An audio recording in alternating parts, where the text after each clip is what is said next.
Welcome to Codecraft, the ultimate destination for mastering coding and development skills. Whether you're a beginner or an experienced coder, we're here to help you innovate, code, and create.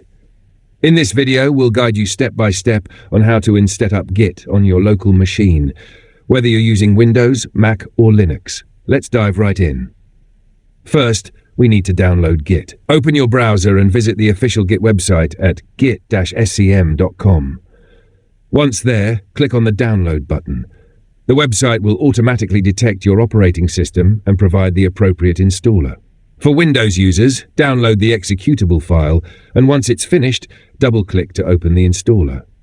For Mac users, you can either use Homebrew to install Git by running the command brew install git in the terminal, or you can download the installer from the website and follow the setup instructions. For Linux users, open your terminal and run one of the following commands based on your distribution.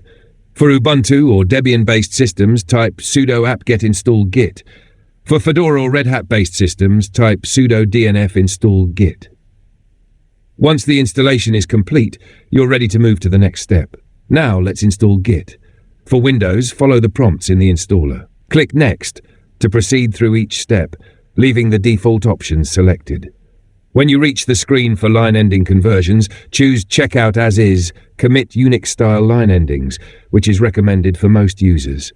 Then, click Finish to complete the installation. For Mac and Linux users, the installation process is straightforward if you followed the steps mentioned earlier.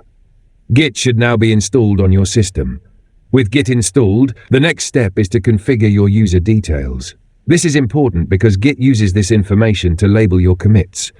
Open your terminal or command prompt and type the following commands.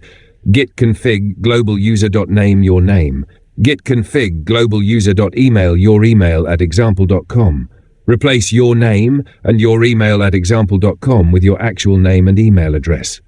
These details will appear in the history of your commits. Finally, let's verify that Git has been installed correctly. In your terminal or command prompt, type git-version. If the installation was successful, you'll see the version number of Git displayed. Congratulations, Git is now set up and ready to use on your machine. And that's it. You've successfully installed and set up Git on your local machine. In our next video, we'll dive into creating your first Git repository and managing your project with Git. If you found this tutorial helpful, don't forget to like, share, and subscribe to Codecraft for more coding tutorials. Remember, the journey to innovate, code, and create starts here. See you in the next video.